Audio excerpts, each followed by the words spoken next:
तो नमस्कार। आज की क्लास में हम बात करेंगे एंगल बाय सेक्टर की और इन सेंटर की। तो आज हेडिंग डालिए angle by sector. Angle by sector होता क्या है? देखिए, ये एक एंगल है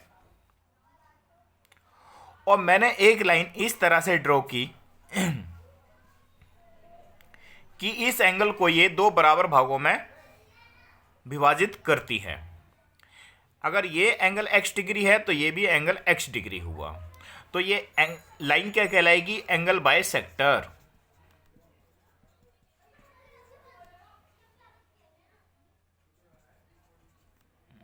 हिंदी में कहेंगे कोण समद्विभाजक। तो यहां पर एंगल बाय सेक्टर की डेफिनेशन सामने आई कि वो लाइन जो किसी एंगल को दो बराबर भागों में विभाजित करती है, उसी लाइन को एंगल बाय सेक्टर कहते हैं। अब देखिए, ये त्रिभुज है, इसको नाम दिया मैंने वर्टेक्स ए, ये बी और ये सी। और वर्टेक्स ए से मैंने एक एंगल बाय सेक्टर ड्रॉ किया जो कि लाइन बी सी पर मिलता है।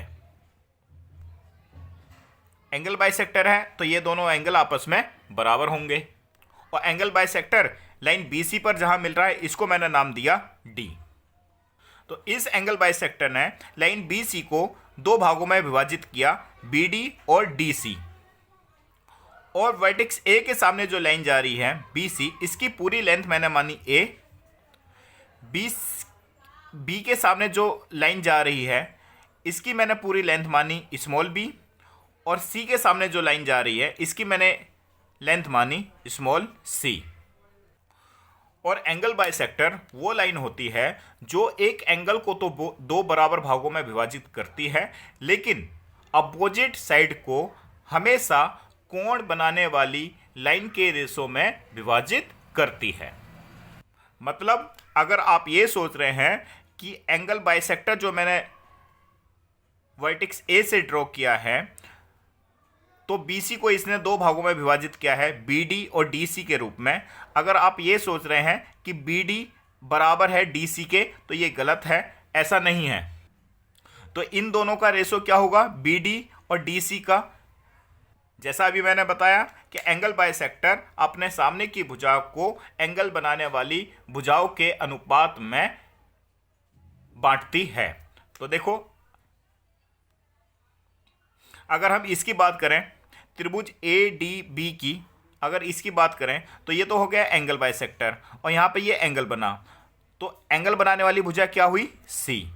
ऐसे ही अगर मैं बात करूं ए डी सी की, तो ये तो हो गया एंगल बाय सेक्टर, ये एंगल हुआ, तो एंगल बनाने वाली भुजा क्या हुई? बी। तो इसका मतलब ये हुआ बी डी डी सी का जो रेशो बनेगा वो बनेगा सी और बी के रूप में। इसे हम लिखेंगे B D is to D C बराबर होगा, देखो बी डी के लिए क्या लेंगे? बी डी आ रहा है इस त्रिभुज में, तो ये एंगल बना, और ये एंगल बनाने वाली भुजा क्या है? A B. तो बी डी के लिए ए बी, और इसी तरह से बी डी सी के लिए, डी सी आ रहा है इस त्रिभुज में, तो ये एंगल बनाने वाली भुजा हुई ए सी, तो डी सी के लिए होगा ए सी।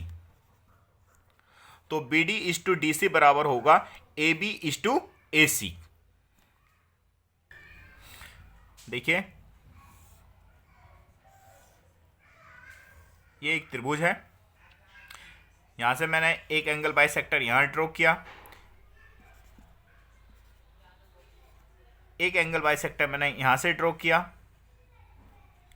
और एक एंगल बाय सेक्टर मैंने वर्टेक्स सी से ड्रॉ किया।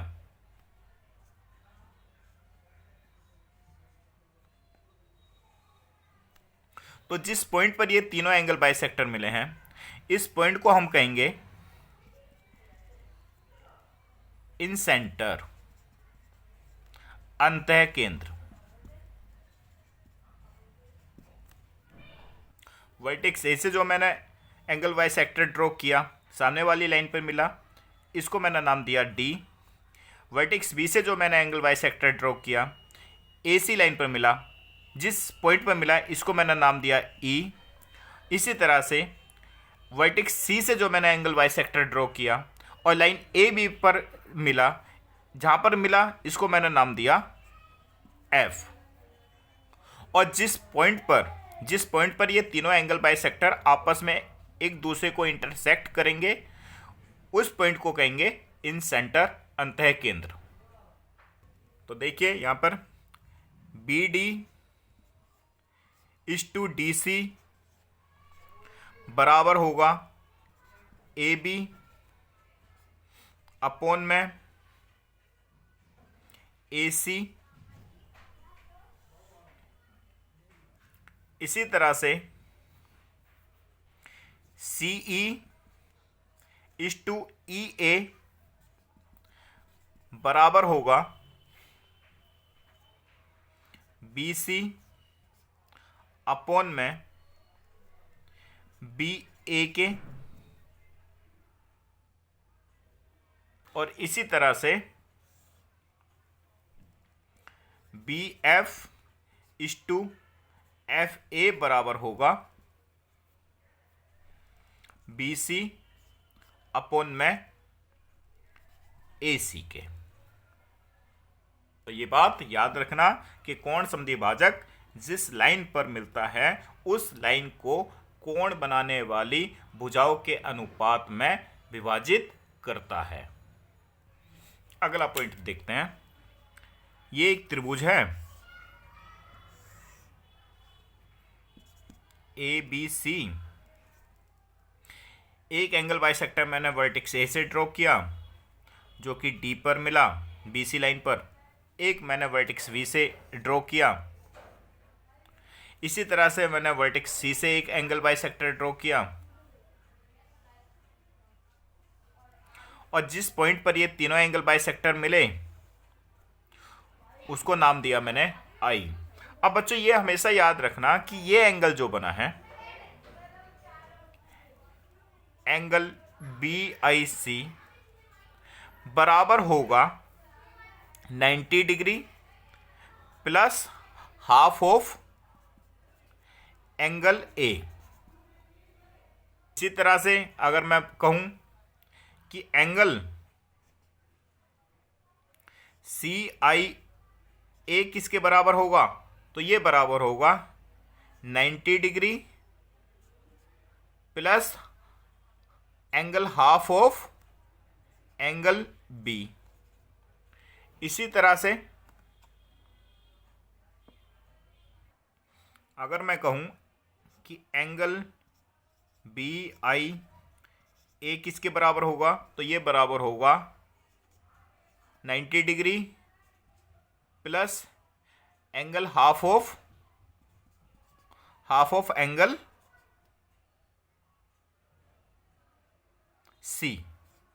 ये तो ये एंगल 90 डिग्री और हाफ ऑफ ए इसके बराबर होगा। ये angle 90 degree half of B के बराबर होगा और ये angle 90 degree half of C के बराबर होगा।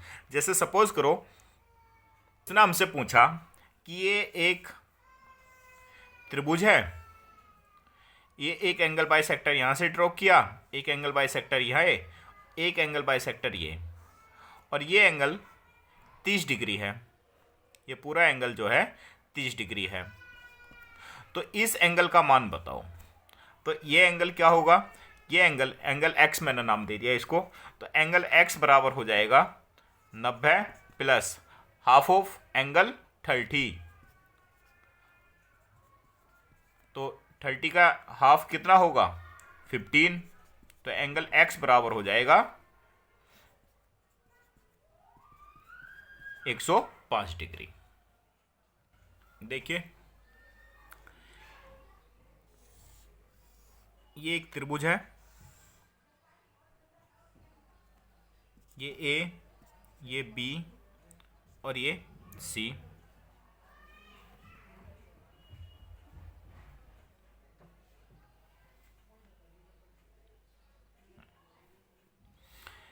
ये मैंने वर्टेक्स ए से एक एंगल बाइसेक्टर ड्रॉ किया। इसी तरह से वर्टेक्स और जहाँ पर ये मिला इसको मैंने नाम दिया डी। इसी तरह से मैंने वर्टेक्स वी से एक एंगल बाइसेक्टर ड्रॉ किया और जहाँ ये अपोजिट लाइन पर मिला इसको मैंने नाम दिया ई। इसी तरह से मैंने वर्टेक्स सी से भी एक एंगल बाइसेक्टर ड्रॉ किया और जहाँ ये लाइन ए बी पर मिला इसको मैंने नाम दिया एफ। और जिस पॉइंट पर ये तीनों एंगल बाइसेक्टर मिले हैं इसको मैंने नाम दिया आई। और उसको क्या कहेंगे? इन सेंटर। से हमें ये पता करना है कि जो हमने एंगल बाइसेक्टर ड्रॉ किया है ए डी, तो इसमें ए आई और आई डी के बीच क्या रेशो बनेगा। इसी तरह से बी आई आई ई के बीच क्या रेशो बनेगा, सी आई और आई एफ के बीच क्या रेशो बनेगा।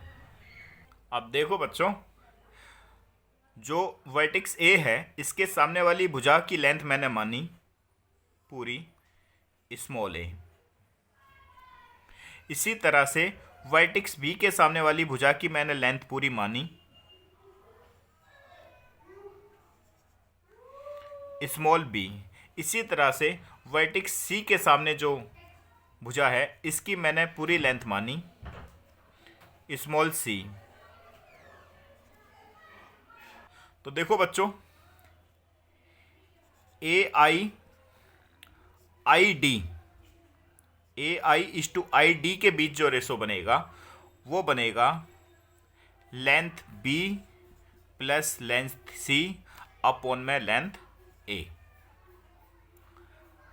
ए आई आई डी के बीच में जो रेशो बनना है, ए आई के लिए ये साइड वाली जो लाइन है जो एंगल बना रही हैं इन दोनों को जोड़ दो, और आई डी के लिए जहाँ पर ये वर्टेक्स लाइन मिलती है उस लाइन की पूरी लेंथ।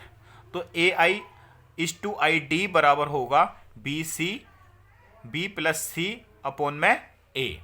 इसी तरह से बी आई और आई ई, बी आई इस टू आई ई का जो रेशो होगा वो किसके बराबर होगा, वो होगा ए प्लस सी अपॉन में बी। इसी तरह से सी आई इस टू आई एफ का रेशो बराबर होगा ए प्लस बी अपॉन में सी। डायरेक्ट सवाल पूछा जाता है तो इसलिए इसे याद कर लेना। जैसे एक हल्का सा एग्जांपल मैं ले लेता हूं। यहां पर ये एक त्रिभुज है, इसकी साइड मैंने मानी 3, 4, 5 और ये एक एंगल बाइसेक्टर मैंने ड्रॉ किया है। एक एंगल बाइसेक्टर मैंने यहाँ से ड्रॉ किया है, एक एंगल बाइसेक्टर मैंने यहाँ से ड्रॉ किया है। ये ए, ये बी, ये सी और जिस पॉइंट पर ये मिलते हैं इसको मैंने नाम दिया आई।